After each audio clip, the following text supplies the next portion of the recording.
wabarakatuh. Shalom, Om Swastiastu, Namo Buddhaya, dan salam kebajikan bagi kita semua. Perkenalkan, kami dari kelompok 6. Di sini kami sangat merasa antusias untuk mempersembahkan video presentasi yang berjudul Restrukturisasi Perusahaan dan Pengantar Kepailitan. Namun sebelum memulai, izinkan kami untuk memperkenalkan diri terlebih dahulu.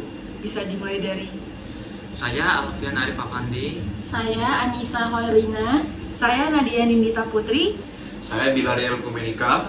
Selanjutnya, materi yang akan kita sampaikan meliputi 8 poin. Poin yang pertama meliputi latar belakang. Poin yang kedua adalah definisi dan tujuan dari restrukturisasi perusahaan.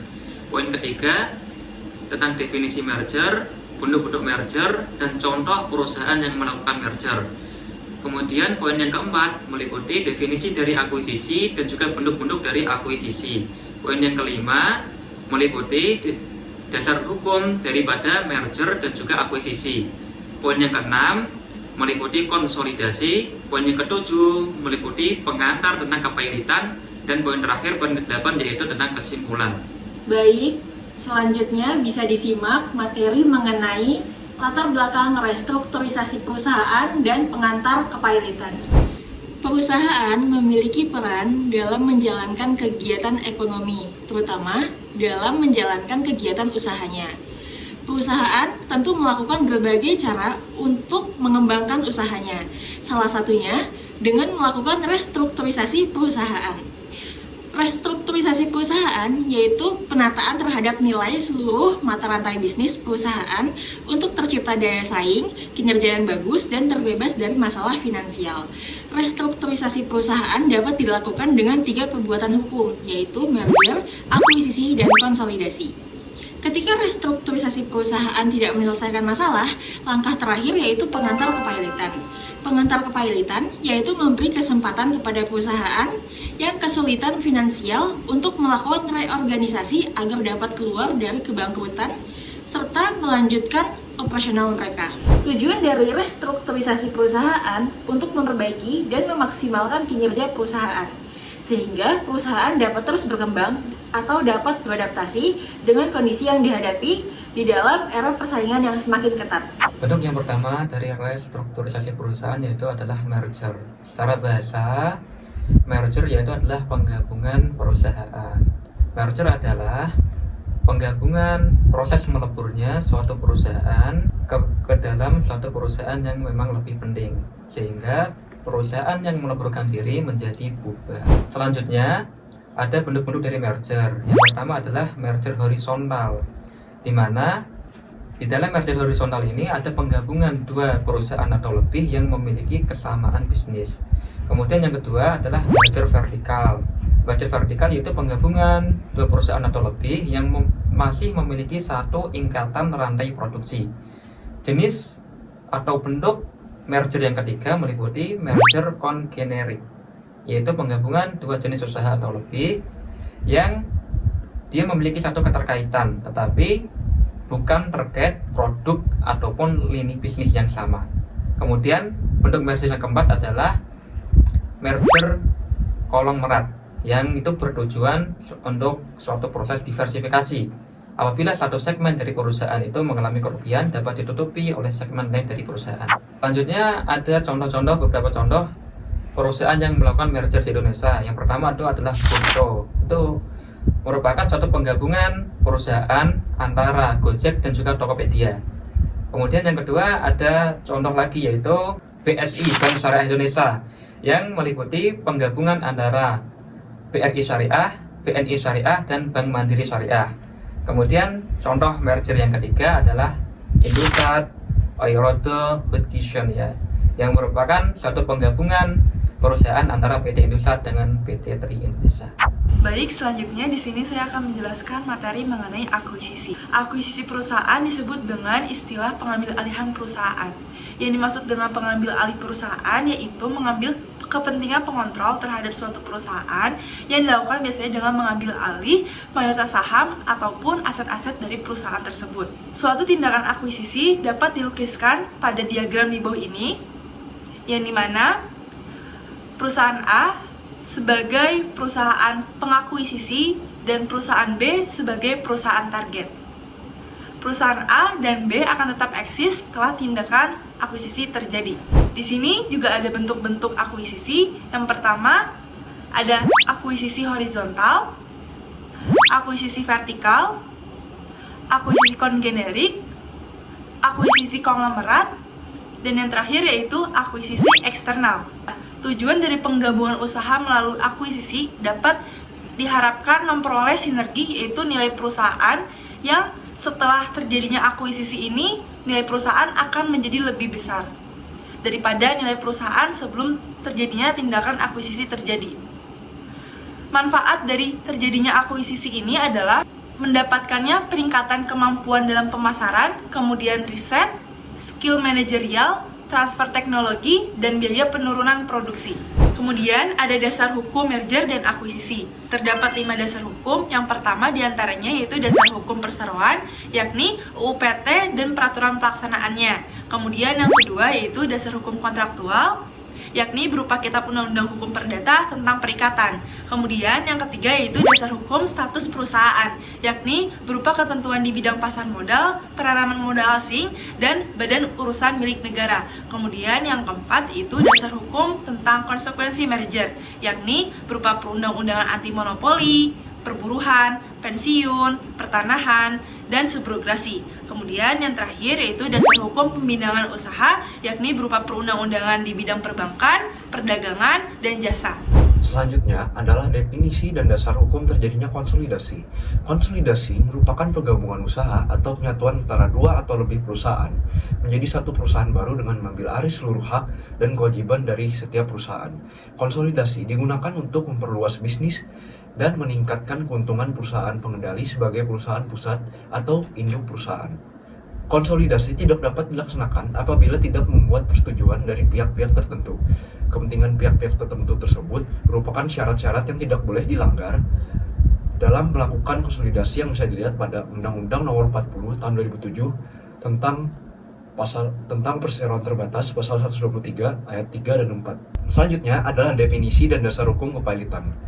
Berdasarkan Undang-Undang Nomor 37 Tahun 2004 tentang kepailitan dan penundaan kewajiban pembayaran utang pasal 1 yang berbunyi sebagai berikut. Kepailitan adalah sita umum atas semua kekayaan debitor pailit yang pengurusan dan pemberesannya dilakukan oleh kurator di bawah pengawasan hakim pengawas sebagaimana yang diatur dalam undang-undang ini. Demikian pula Undang-Undang Nomor 37 Tahun 2004 tentang kepailitan dan penundaan kewajiban pembayaran utang menjadi dasar hukum dari kepailitan. Pihak-pihak yang terlibat dalam proses kepailitan ada 5, yaitu yang pertama debitur, yang kedua adalah kreditur, yang ketiga adalah pengadilan niaga, yang keempat adalah kurator, dan yang kelima adalah Balai Harta Peninggalan atau BHP. Selanjutnya, proses pengajuan permohonan pailit. Yang berhak mengajukan permohonan pailit yaitu debitor selaku pemilik hutang yang tidak mampu membayar hutangnya, serta kreditor yang memberikan hutang jika debitor tidak memenuhi kewajibannya. Mekanismenya: 1. Menyiapkan dokumen permohonan pailit. 2. Mengajukan permohonan tersebut kepada pengadilan niaga. Ketiga, melaksanakan sidang pembacaan permohonan yang dilakukan oleh hakim pengadilan niaga. Keempat, hakim niaga memberikan keputusan atas hasil permohonan yang diajukan. Setelah dinyatakan pailit, debitor dibatasi dalam melakukan kegiatan bisnisnya. Lalu, kreditor dapat mengajukan klaim untuk mendapat pembayaran sesuai urutan prioritas pembayaran yang sudah diatur dalam hukum. Dan terakhir, proses pembagian hasil penjualan aset akan dilakukan kurator kepada kreditor. Dan yang terakhir, merger, akuisisi, dan konsolidasi sebagai upaya pencegah kepailitan itu benar adanya. Jika dilakukan dengan merger, perusahaan yang lemah dapat memanfaatkan stabilitas perusahaan lain untuk memperbaiki kondisi keuangannya. Jika dengan dilakukan melalui akuisisi, perusahaan yang lebih kuat dapat mengelola aset operasi dan utang dari perusahaan yang diakuisisi, serta mengintegrasikan mereka ke dalam struktur yang lebih sehat. Yang terakhir, jika dilakukan dengan konsolidasi, para perusahaan dapat berbagi sumber daya, mengurangi biaya, dan memperbaiki posisi pasar mereka yang dapat mencegah kepailitan. Dari pemaparan materi yang telah disampaikan, maka hakikat dari restrukturisasi perusahaan itu sebetulnya adalah penataan ulang seluruh mata rantai bisnis suatu perusahaan dengan tujuan untuk meningkatkan efisiensi, efektivitas, dan daya saing suatu perusahaan. Tindakan restrukturisasi bisa meliputi tiga tindakan hukum, yaitu merger, akuisisi, dan juga konsolidasi. Tiga tindakan tersebut mampu menghindarkan suatu perusahaan dari kepailitan. Namun, apabila dari tiga tindakan tersebut tidak mampu menghindarkan suatu perusahaan dari suatu proses kepailitan, maka dapat dilakukan langkah terakhir, yaitu suatu pengusaha atau kuasanya dapat mengajukan suatu permohonan kepada pengadilan niaga untuk dilakukannya suatu proses penundaan kewajiban pembayaran utang. Dengan permohonan tersebut, tujuannya adalah seorang debitor itu mampu mengajukan suatu proses perdamaian kepada kreditor untuk membayar seluruh atau sebagian utang dari kreditor. Nah, proses restrukturisasi utang itu dapat meliputi satu, reconditioning yang merupakan penjadwalan ulang dari proses pembayaran utang. Kemudian yang kedua ada haircut, yaitu pengurangan pembayaran utang. Ataupun yang ketiga dapat dilakukan melalui suatu konversi pemberian saham kepada kreditor di dalam suatu perusahaan. Namun pengaturan penundaan kewajiban pembayaran utang di dalam Undang-Undang tentang Kepailitan dan PKPU itu belum sepenuhnya mengakomodir kepentingan daripada debitur. Hal itu dapat diketahui dari lamanya waktu yang diberikan kepada debitur dalam proses penundaan kewajiban pembayaran utang, yaitu hanya 45 hari. Dengan waktu yang sangat singkat, yaitu hanya 45 hari, debitur tidak akan bisa melakukan satu aktivitas maksimal, seperti pengajuan proposal perdamaian kepada kreditur ataupun melakukan suatu rebuilding terhadap bisnis yang dimilikinya.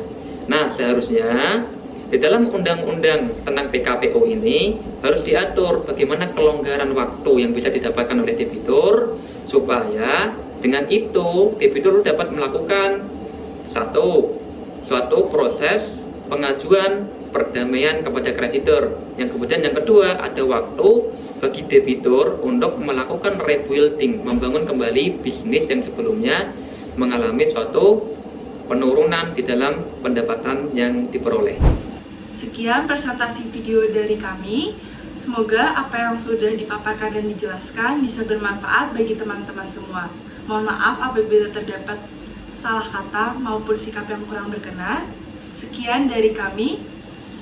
Wassalamualaikum warahmatullahi wabarakatuh. Shalom, Om Santi Santi Santi Om, Namo Buddhaya, dan salam kebajikan bagi kita semua.